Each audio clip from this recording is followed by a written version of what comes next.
Hello learners, कैसे हैं आप सब लोग। This is excellent coaching classes here and you are all most welcome in your own YouTube channel excellent coaching classes. तो my dear learners, जैसा कि आप सब लोगों को पता है, मैं आपको लेसन्स प्रोवाइड कर रही थी of 11th and 12th commerce के। 11th और 12th कॉमर्स के मैं आपको लेसन प्रोवाइड कर रही थी। आज का मेरे वीडियो लेक्चर भी उसी के बेसिस पे है। आज की मेरी वीडियो लेक्चर आपके क्लास 11th के ऊपर है, जो कि आपका टॉपिक है बिजनेस स्टडी का। और क्लास 11 बिजनेस स्टडी का मेरा चैप्टर 2 चल रहा था, जो कि था आपका फॉर्म्स ऑफ बिजनेस ऑर्गेनाइजेशन। काफी लेंथी चैप्टर है लर्नर्स। उसके बावजूद मैंने काफी हद तक इसकी वीडियोस कंप्लीट कर दी है, लेक्चर कंप्लीट कर दिया। अब ये चैप्टर कंप्लीट होने वाला है। तो उसमें जो मेरा टॉपिक चल रहा था वो था मेरा कंपनी और कंपनी फॉर्मेशन। मैंने आपको, जैसा कि पता है, मैंने 4 डे सीरीज स्टार्ट कर रखी है अपने इसके ऊपर इनकॉर्पोरेशन और फॉर्मेशन ऑफ कंपनी पे। 4 डे सीरीज में मैं आपको कंपनी फॉर्मेशन के 4 पार्ट्स को अच्छे से डिफाइन करूंगी कि किस किस से आपकी कंपनी फॉर्म होती है। 4 दिन के बोर्डली 4 स्टेप्स होते हैं जिससे आपकी कंपनी स्टार्ट होती है। तो मैं उन 4 स्टेप्स को 4 डेज में अपनी कवर अप करवाऊंगी अपने 4 डेज सीरीज के अकॉर्डिंग। ये बात आपको पता ही होगी अगर आप मेरे ही लर्नर्स हैं, मेरे ही चैनल से पढ़ाई करते हैं। और अगर आप मेरे चैनल पे पहली बार आए और ये मेरी पहली वीडियो देख रहे हैं, तो प्लीज लर्नर्स इस टॉपिक को देखने से पहले इससे रिलेटेड पहले टॉपिक्स को आप देख लीजिए, क्योंकि ये बिल्कुल एक बेस है। ये सारे टॉपिक्स एक दूसरे से इंटर रिलेटेड है, एक दूसरे से लिंक्ड है। अगर आपको पहले के टॉपिक समझ नहीं आएंगे तो आप आगे पढ़ ही नहीं सकते। तो आप पहले के टॉपिक समझ लीजिए, फिर आप मेरी इस वीडियो को कंसर्न करना।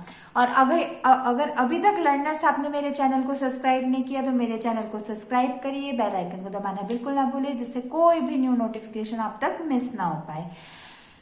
तो लर्नर्स एक बार रिवाइंड कर लेते हैं अपने न्यू लर्नर्स के लिए, कि जिन्होंने ये बात नहीं पता, जिन्हें मेरी वीडियो पहले देख रहे हैं। तो मैं बता दूं 4 कौन कौन सी स्टेज होती है कंपनी फॉर्मेशन की। पहली स्टेज होती है आपकी प्रमोशन स्टेज। प्रमोशन स्टेज क्या होती है ये मैंने अपनी डे 1 सीरीज में यस्टरडे यानी कल बता दिया था। फिर सेकंड जो आपकी सीरीज होती है, जो हम आज पढ़ेंगे, वो हो गया आपके इनकॉर्पोरेशन स्टेज। ये कि हम आज की अपनी सीरीज में पढ़ेंगे टुडे, जो हमारी डे 2 सीरीज है। फिर तीसरी होती है आपकी कैपिटल सब्सक्रिप्शन स्टेज। ये हम अपनी कल की सीरीज में पढ़ेंगे, कैपिटल सब्सक्रिप्शन स्टेज डे 3। और लास्ट होते हैं आपकी कमेंसमेंट ऑफ बिजनेस स्टेज। ये होते हैं आपकी डे 4 में, जो मैं आपको डे आफ्टर टुमारो करवाऊंगी। तो मेरी ये प्रमोशन स्टेज हो चुकी है। इनकॉर्पोरेशन मेरी चलेगी आज, कैपिटल और कमेंसमेंट ऑफ बिजनेस हम कल और परसों करेंगे। तो लर्नर्स, जैसे कि मैंने आपको अपने प्रीवियस वीडियो में भी बताया था, प्रमोशन क्या होता है वो मैं दोबारा रिपीट नहीं करूंगी।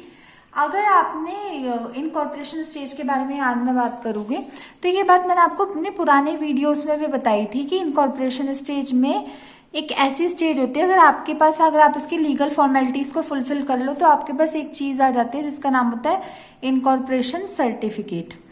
और जब आपके पास इनकॉर्पोरेशन का सर्टिफिकेट आ जाता है तो आपका 50% काम हो जाता है। ये बात मैंने पहले भी बताई थी। 50% आपका 50% काम आपका वही हो जाता है अगर आपके पास इनकॉर्पोरेशन स्टेज आ जाए, सर्टिफिकेट आ जाए। और बचा हुआ 100% तब होता है जब आपकी कमेंसमेंट ऑफ बिजनेस सर्टिफिकेट आ जाए। तो इनकॉर्पोरेशन स्टेज क्या होती है इसके बारे में पढ़ते हैं। Incorporation of a company is the second stage of company formation which leads to the registration with the registrar of a company. तो यानी अगर इनकॉर्पोरेशन स्टेज, पहली बात तो आपकी सेकंड स्टेज होती है।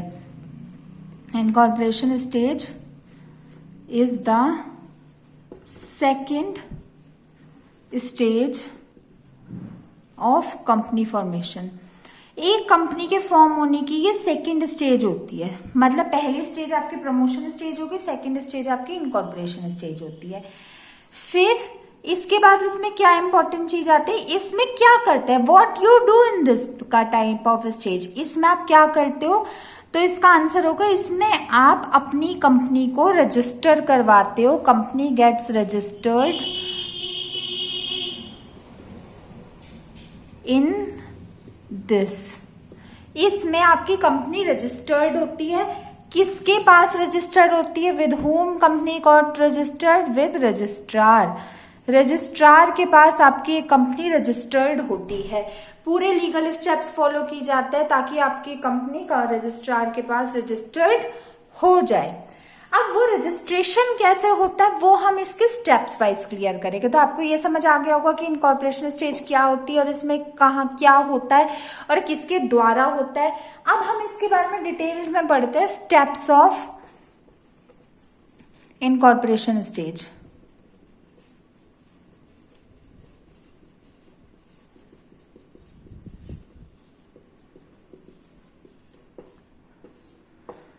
अब हम इसके स्टेप्स के बारे में पढ़ेंगे। तो जो इनकॉर्पोरेशन स्टेज का पहला स्टेप होता है वो होता है अप्रूवल ऑफ नेम। पहला स्टेप क्या होता है इसका? Approval of name. इसका क्या मतलब हुआ? एक अपनी कंपनी के लिए नाम सोचना।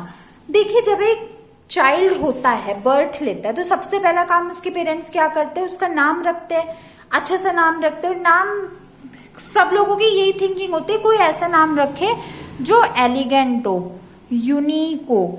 यूनिक और एलिगेंट मतलब जो दूसरों का नाम, जैसे कई बहुत कॉमन नेम्स होते हैं, जैसे संजय हो गए, सीमा हो गए, जो भी हो गए, मतलब कॉमन नेम होते हैं। कई कोई डिफरेंट नाम रखते हैं, जैसे लिटरली मेरा एक फेवरेट नाम है जैसे ओजस्वी वगैरह, ये सारे कितने न्यू न्यू नेम होते हैं। हर लोग यही सोचते हैं कि अपने चाइल्ड का नाम न्यू तरीके से रखा जाए। ऐसी अपनी कंपनी होती है, कंपनी का नाम ऐसा रखने की कोशिश करनी चाहिए जो आपकी कॉम्पिटिटिव ब्रांड से तो एटलीस्ट एलिगेंट हो। वैसे तो कोई ऐसा नेम रखना चाहिए जो मार्केट में हो ही ना, मतलब ऐसा नाम जो कभी किसी और का हो ही ना। जैसे कैडबरीज की चॉकलेट है, कैडबरीज की ही चॉकलेट है। आपने कैडबरीज के अलावा किसी और की चॉकलेट सुनी है? ना, किसी की होती ही नहीं।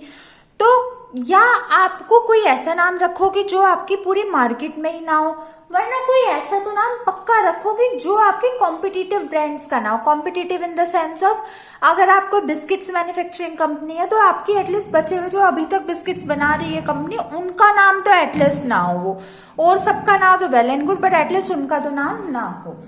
फिर सेकेंड पॉइंट इसमें आता है कि जो पहला काम होता है प्रमोटर का, वो ये चेक करना होता है कि जो नाम आपने सोच लिया, ठीक है, सबने मिलके सोच लिया, जैसे आपके कंपनी के मैनेजर्स ने, आपके प्रमोटर ने, आपके डायरेक्टर ने मिलके एक अच्छा सा नाम सोच लिया, ठीक है। फिर काम क्या बनता है? जो नाम आपने सोचा वो आप जब अपनी इनकॉर्पोरेशन स्टेज के अकॉर्डिंग आप रजिस्ट्रार के पास अपनी कंपनी को रजिस्ट्रेशन करवाने गए,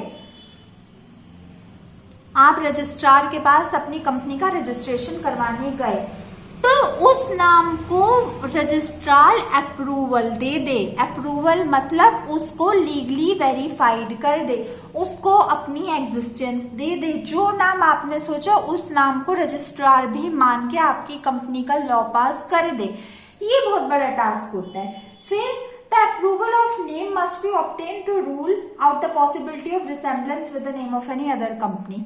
मैं आपको यही बार बार कह रही हूँ कि रजिस्ट्रार किस केस में आपके नाम को कैंसिल करेगा? वो सिर्फ इस केस में आपके नाम को कैंसिल करेगा अगर जो आपका नेम है वो ऑलरेडी किसी एग्जिस्टिंग प्रोडक्ट का नेम है मार्केट में, और प्रोडक्ट का नेम है तो है। अगर आपके सेम काइंड के प्रोडक्ट का नेम है, मतलब अगर आपके जो आपने नाम रखा वो किसी और प्रोडक्ट का नेम है, आप अगर कोई बिस्किट मैन्युफैक्चरिंग कर रहे हो, वो सपोज करो किसी और प्रोडक्ट, आपकी चॉकलेट मान लो किसी और का है, तो भी वैसे वो मना करेगा। लेकिन एक केस ठीक है, अगर आप भी बिस्किट मैन्युफैक्चरिंग कंपनी में और दूसरे भी बिस्किट मैन्युफैक्चरिंग कंपनी का आप नाम ले रहे हो, उस केस में एक रजिस्ट्रार आपको बिल्कुल भी रजिस्ट्रेशन करने के लिए अपने नाम की अप्रूवल नहीं देगा। मैंने पहले भी कहा था, मुझे वो बच्चे अच्छे लगते हैं जो हर चीज का आंसर वाई, क्यों करके पूछते हैं। तो आप इसका रीजन पूछिए, ऐसा क्यों? इसका रीजन ऐसा इसलिए होता है क्योंकि फिर कॉपीराइट प्रॉब्लम आ जाती है। कॉपीराइट प्रॉब्लम में क्या होता है, जब एक नाम आपने, सपोज करो कोई भी नाम ले लो, सपोज करो आपने कोई बिस्किट का नाम एक्स ही मान लो, कोई आपने एक्स नाम का कोई बिस्किट अपना लॉन्च किया और एक बार रजिस्ट्रार ने देखा कि हर जगह कोई उससे रिलेटेड नाम तो नहीं है, जब उससे रिलेटेड कोई भी नाम नहीं होगा तो वो आपके नाम को अप्रूवल दे देता है। जब आपके नाम को अप्रूवल मिल गई तो आपके पास एक कॉपीराइट आ गया, वो नाम आपका ही होगा, कोई और बंदा उसका नाम को ले नहीं सकता, उसके अकॉर्डिंग वर्क नहीं कर सकता। और अगर वो कोई और इंसान इसके अकॉर्डिंग वर्क करेगा तो उसमें गलती रजिस्ट्रार की होगी, गलती उस पर्टिकुलर इंसान की नहीं होगी। तो पहला स्टेप, फॉरमोस्ट स्टेप होता है एक नाम सोचो, नाम ऐसा सोचो जो एलिगेंट और यूनिक हो और वो नाम पहले से ही किसी इंसान का, किसी प्रोडक्ट का, किसी कंपनी का ना हो। अगर ऐसा होगा तो आपका नाम लीगली वेरीफाइड हो जाएगा। ओके लर्नर्स, फिर सेकंड पॉइंट होता है इसमें इनकॉर्पोरेशन स्टेज में जो होता है वो होता है आपका filling of documents. Filling of documents, ये चीज मैंने आपको पहले भी बता रखी है कि कंपनी फॉर्म होने के लिए डॉक्यूमेंट्स का फिल होना बहुत जरूरी होता है क्योंकि ये लीगली ऑथराइज्ड होती है बाय द कोर्ट। अब मैंने पहले भी बताया था डॉक्यूमेंट आपके जो बोर्ड क्लासिफिकेशन होते हैं, जो बड़े बड़े आपको डॉक्यूमेंट्स बनने होते हैं वो तो दो ही होते हैं आपके, एक होता है आपका मेमोरियम ऑफ एसोसिएशन, एक होता है आपका आर्टिकल ऑफ एसोसिएशन। इसकी बहुत जल्द मैं वीडियो लेके आने वाली हूँ, आपके अगले ही टॉपिक है ये। लेकिन इसके अलावा भी कुछ डॉक्यूमेंट्स होते हैं जो आपको कंसीडर करने होते हैं while you are going to incorporate your company, जो कि होता है आपके जैसे statement of authorised capital. Statement of authorised capital, इसका क्या मतलब हुआ लर्नर्स? जो कैपिटल, ये फर्स्ट डॉक्यूमेंट हो गया, ये सेकंड हो गया, थर्ड हो गया, जो स्टेटमेंट आप अपने कैपिटल को रेस करने के लिए लगा रहे हो, जो पैसा आप अपनी कंपनी में अपनी कैपिटल को रेस करने में लगा रहे हो, उसका एक स्टेटमेंट होता है, उसका एक डॉक्यूमेंट होता है जो उसके बारे में फिल करके आपको बताता है कि क्या डॉक्यूमेंट वो एक्चुअली शो करना चाहता है वाया योर कैपिटल। आपके पास अगर सपोज करो 5 लाख रुपीज है और आप 5 लाख रुपीज को लगाना चाह रहे हो या लेना चाह रहे हो, तो you have to fill its statement. वो स्टेटमेंट का डॉक्यूमेंट आपका इसमें आता है फिलिंग ऑफ डॉक्यूमेंट पार्ट में। फिर नेक्स्ट होता है list of directors with names.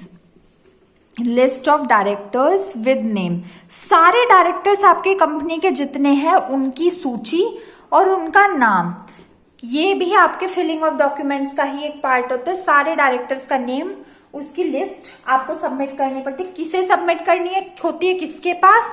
एक कंपनी के प्रमोटर को सबमिट करनी होती है, रजिस्ट्रार के पास।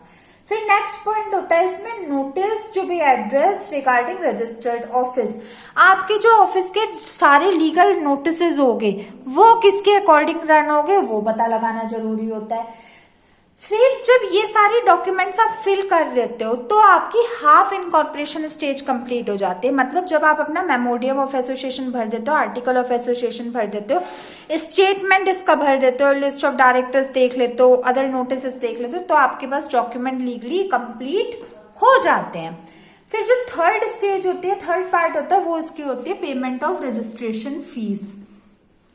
Payment of registration fees.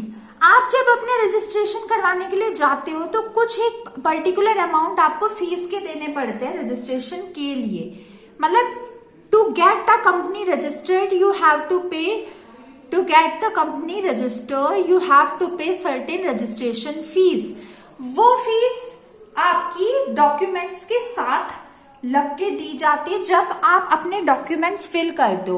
When you fill all the documents, तो आपके उन डॉक्यूमेंट्स पे स्टैंप लगती है और उस स्टैंप के लगने के साथ आपकी रजिस्ट्रेशन फी भी तभी सबमिट होती है। मतलब अगर आपके डॉक्यूमेंट्स तभी सबमिट होंगे अगर उन पे स्टैंप होगी, स्टैंप के साथ वो उसमें आपकी रजिस्ट्रेशन फीस होगी। जब ये तीनों चीजें होगी तो ये आपके डॉक्यूमेंट सबमिट होंगे। फिर उसके बाद जो आपका रजिस्ट्रेशन फीस होती है, अब ये सवाल उठता है वो कितनी होती है। How much registration fees you have to pay for getting the incorporation. तो इसका आंसर ये है कि ये कोई पर्टिकुलर फिक्स नहीं है कि जैसे 500, 1000 रुपए, 2000, 3000, ऐसा कोई फिक्स नहीं है। ये आपके कंपनी टू कंपनी वेरी कर सकता है, डिफरेंट कर सकता है। अगर कोई स्मॉल स्केल कंपनी अपना खोलना चाह रहा है तो उसकी रजिस्ट्रेशन फीस कम होगी और अगर कोई लार्ज स्केल कंपनी खोलना चाह रहा है तो उसकी रजिस्ट्रेशन फीस ज्यादा होगी।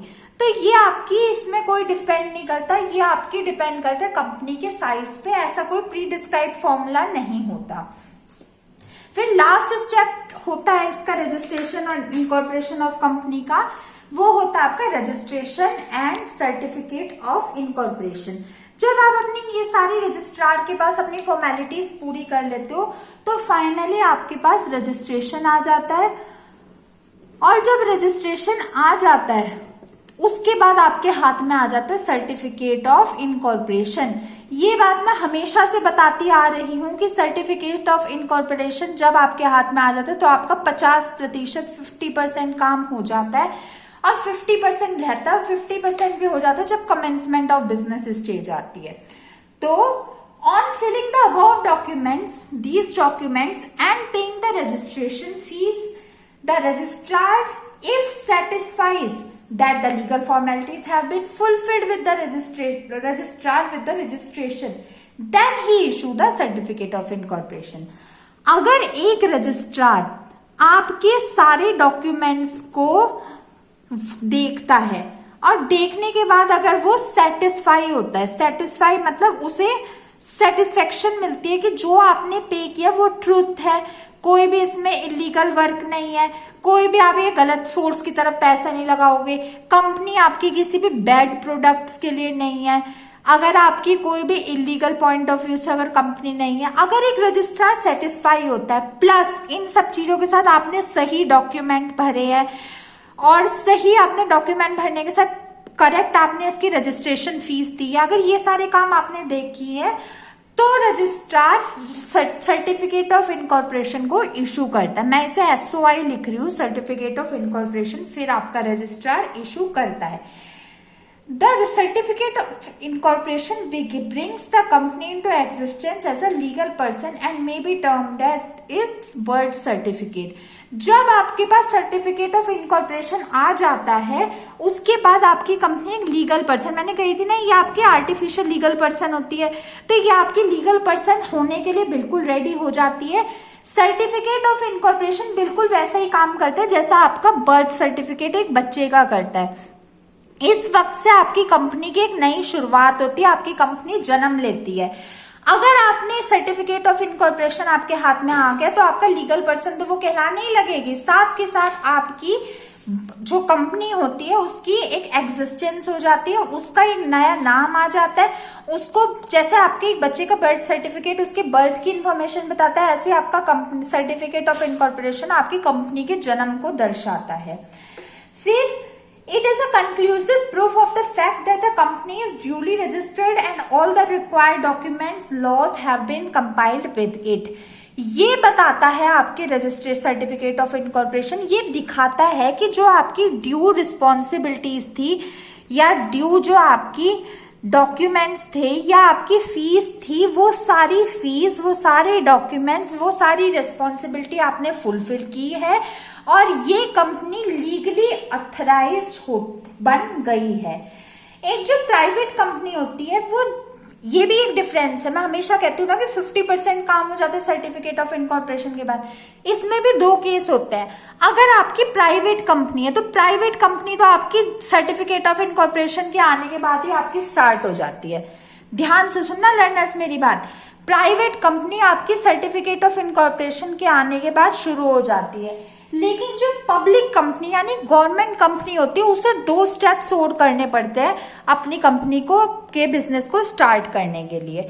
वो 2 स्टेप क्या होते हैं? वो होता है आपके कैपिटल सब्सक्रिप्शन स्टेज और मूवमेंट ऑफ और कमेंसमेंट ऑफ बिजनेस स्टेज। यानी अगर आपकी कंपनी एक प्राइवेट कंपनी है तो आपके लिए स्टेजेस ऑफ कंपनी फॉर्मेशन सिर्फ 2 होती हैं, और अगर आपकी कंपनी एक पब्लिक कंपनी है तो आपके लिए स्टेजेस ऑफ कंपनी फॉर्मेशन 4 होते हैं। ओवरऑल ये 4 होते हैं, लेकिन अगर आपकी प्राइवेट कंपनी है तो आपके लिए ये 2 होते हैं। Okay learners, so that's all for today. आज की वीडियो में आपने पढ़ा डिटेल्ड में क्या क्या पार्ट होता है। आज के हमारी जो 4 डेज की सीरीज में से आज का 2nd डे था, उसमें आपने पढ़ा इनकॉर्पोरेशन स्टेज के बारे में। आपको पता चल गया कि इनकॉर्पोरेशन की 4 स्टेजेस होती है, प्रमोशन, इनकॉर्पोरेशन, कैपिटल सब्सक्रिप्शन और कमिटमेंट्स ऑफ बिजनेस। इन चारों में से भी आपकी प्राइवेट कंपनी के लिए 2 स्टेज होती है और पब्लिक कंपनी के लिए 4 स्टेज होती है। इनकॉर्पोरेशन क्या होता है, इसमें आपकी कंपनी रजिस्टर्ड होती है। किसके पास रजिस्टर्ड होती है? रजिस्ट्रार के पास। इसके 4 स्टेप्स होते हैं। पहला स्टेप होता है approval of name, second steps होता है filling of documents, third step होता है पेमेंट ऑफ रजिस्ट्रेशन फीस और फोर्थ स्टेप होता है registration plus certificate of incorporation. मेरे ख्याल से आपको इस J4 की सीरीज में ये डे 2 जो हमारा इसका था, इसमें आपको लीगली डिटेल में सारी ये स्टेज समझ आ गई होगी। फिर भी लर्नर्स, अगर आपको किसी भी वर्ड में डाउट है और आपको समझ नहीं आई है तो आप मेरे कमेंट सेक्शन में लिख के पूछ सकते हैं। मैं आपके हर एक कमेंट का जल्द से जल्द आंसर देने की कोशिश करूंगी। मेरी वीडियो अगर आपको पसंद आई हो तो मेरी वीडियो पे लाइक करिए, मेरे चैनल को सब्सक्राइब करिए और बेल आइकन दबाना तो बिल्कुल भी ना भूलिए, जिससे आपको कोई भी न्यू नोटिफिकेशन मिस ना हो पाए। ओके लर्नर्स, मेरी इन वीडियोस को अपने जैसे ज्यादा से ज्यादा बच्चों के साथ शेयर कीजिए, जिससे ये मोस्ट डिफिकल्ट कॉन्सेप्ट हर एक बच्चे का क्लियर हो जाए। मैं आपसे मिलूंगी अपने डे 4 सीरीज में से डे 3 में, यानी कल, नई स्टेज जो कैपिटल सब्सक्रिप्शन स्टेज के वीडियो लेक्चर के साथ। तब तक के लिए जुड़े रहिए मेरे साथ। Thanks for watching my video and stay tuned.